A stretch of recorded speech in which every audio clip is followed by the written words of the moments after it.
Welcome back, critical thinkers. Today's TEK is G3B. To determine the image or pre-image of a given two-dimensional figure under a composition of rigid transformations, a composition of non-rigid transformations, and a composition of both, including dilations where the center can be any point in the plane. Now, this video covers what is a transformation. And our learning objective is to be able to describe a geometric transformation. And you will know you have mastered this objective when you can actually describe what a geometric transformation is. Every skill you learn in this video makes you a stronger problem solver. I know you can do this, so let's turn your practice into your superpower.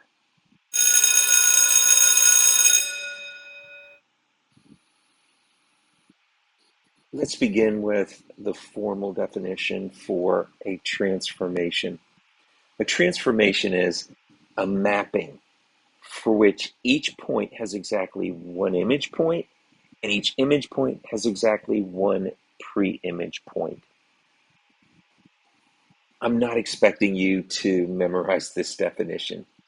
If someone ever asks you what a transformation is, it's enough just to say that it's moving a figure on the coordinate plane. Now, you could move it to the left, to the right, up, down. You could rotate it. You could flip it. It doesn't matter. As long as you're moving it on the coordinate plane, it would be considered a transformation. If you look at the drawings below, you see two triangles. I started off with the pink triangle, triangle ABC, and what I did was I made a copy of it, and then I moved that copy around. So I moved the triangle that I created to the right and then down just a little bit. Now, this triangle right here is identical to this triangle right here. And so the two triangles are congruent. Triangle ABC is congruent to triangle A prime, B prime, and C prime. Now, let's focus on the pink triangle right here. When we start with a figure, the original figure in the original position is called the pre-image. The pre-image. It is the original figure. It's the figure that we start with. Then what happens is we're going to take that figure and we're going to do something to it. We're going to move it, slide it around, or we're going to flip it, or we're going to rotate it somewhere on the coordinate plane. And when we do something like that, we create a new figure, and that new figure is called the image. The image. Now, the image is the new figure, okay? It's the figure that we end with. We start with the pre-image, and then we move to the image, okay? The way we notate that in geometry is this. Do you see how we have a plane A here? Well, over here, this A corresponds to this one over here, but it's in a new position, so we don't call it A, we have to call it our new A or A prime. Here we have B. This B over here coordinates with that original B, but it's in a new position, so we notate that new position as being B prime. The same is true for C and C prime. So this is triangle A prime, B prime, C prime. This is triangle ABC. We started with the pink, we moved it, and it turned into the green. I went over a little bit and down a little bit, and that's where I positioned the new triangle. This is my pre-image. This is my image.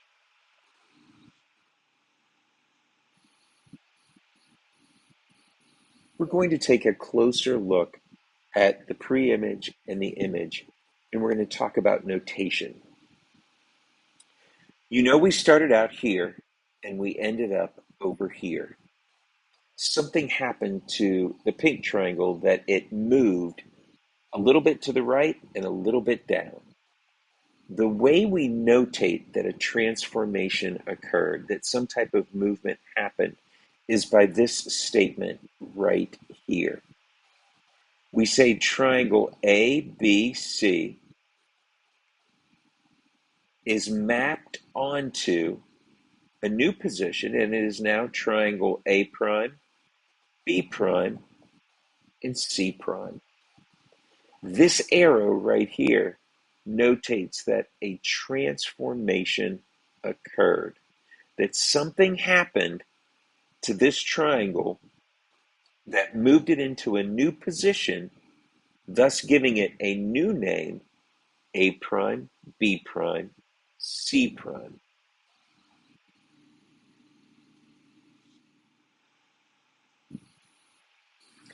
The statement that we see right here has a lot of information embedded into it. One is that the positions are very important. So the first position here is linked to the first position over here. You can see that I actually shaded them green. The second position is linked to the second position here. I shaded both of them red. The third position is linked to the third position here, and I link them together as purple.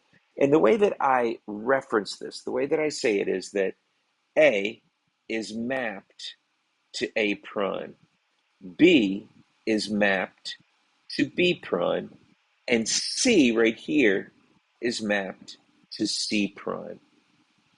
So there is a correspondence between the vertices of these two triangles. Now, because all I did was copy it and move it, these two triangles, ABC, A prime, B prime, and C prime, are congruent triangles. They're the exact same triangle, except they're in a different position and one is a different color. But every side measures the same as it did in the previous triangle, and all the angles have those same measurements for the angles. So those two triangles are congruent. If someone asks you, what does it mean to have a transformation occur? The appropriate thought that goes on in your head is that it has to be the movement of a figure on the coordinate plane. Now, there are two types of transformations. We have congruence transformations and similarity transformations. Congruence and similarity. Congruence and similarity. I want you to pause the video for just a few seconds. I want you to find your shoulder partner, or I want you to find someone in the room, and I want you to go and tell them that there are two different types of transformations. One is a congruence transformation, and the other is a similarity transformation. So please pause the video, find your friend, tell them what you need to, and then come on back to the video.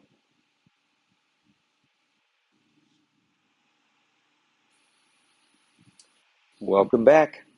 A congruence transformation right here has this symbol. And you know that to be a congruence symbol. And you know that congruence means the exact same shape and the exact same size. Again, congruence is same shape, same size, same shape, same size, same shape, same size. Now, with congruence transformations, we know that all of the side lengths are congruent. And not only are all the side lengths congruent, but all the angles are congruent too. So it's side lengths and angles are congruent. And that's the symbol for angle. If I put an S in it, that means angles. So side lengths and angles are congruent. And there are three different types of congruence transformations. We have one called translations. It's also known as a slide. Two, a reflection. And a reflection is also known as a flip. And three, we have rotations, which is a turn. So translations, reflections, and rotations are our three congruence transformations. So these three describe how a figure on the coordinate plane could be moved around. Now let's look at similarity transformations. The difference between congruence and similarity is that in similarity, you have the same shape, but it's not the same size. The sides are proportional and not congruent. So the thing that makes the big difference between congruence and similarity are you have proportional sides here, and in congruence, you have congruent sides. So for similarity transformations, the side lengths, they grow or shrink by something called a scale factor. A scale factor. And we will get into scale factors when we talk about dilations. And dilations are our example of a similarity transformation. So a dilation means that something becomes bigger or something becomes smaller. So bigger or smaller, we have a dilation.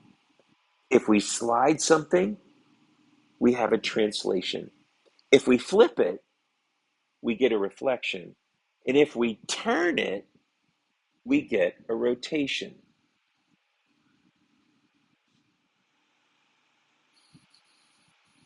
Let's quickly review this concept of what is a transformation. You know that a transformation is nothing more than moving a figure on the coordinate plane. Our original figure is called a pre-image. The one we end up with is called the image. The way we notate that is through this arrow, where we mark the figure. Since this is a triangle, we call it triangle ABC, is mapped to, or there is a transformation that occurs that brings us to a new triangle, A prime, B prime, or C and C prime. We know that there are two different types of transformations. We have congruence transformations and we have similarity transformations. The thing that makes the difference between these two is that in a congruence transformation, you end up with the exact same figure. It's the exact same shape, the exact same size. All these sides measure the same, and all of the angles measure the same as in the original figure. In a similarity transformation, however, you have the same shape, but you do not have the same size. So therefore, the sides are proportional. So in a similarity transformation, you have proportional sides. In a congruence transformation, you have congruent sides. There are three types of congruence transformations: translations, reflections, and rotations. Or you could say slide, flip, and turn. We are only going to talk about one similarity transformation, and that's called dilations. And a dilation is when something gets bigger or when something gets smaller. Like the pupil of your eye. Whenever light comes in or it becomes dark, when it's dark, your eye gets bigger. When there's a lot of light, your eye closes up. And so that's called a dilation, bigger and smaller. Congruence transformations, translations, reflections, rotations, and here is our similarity transformations.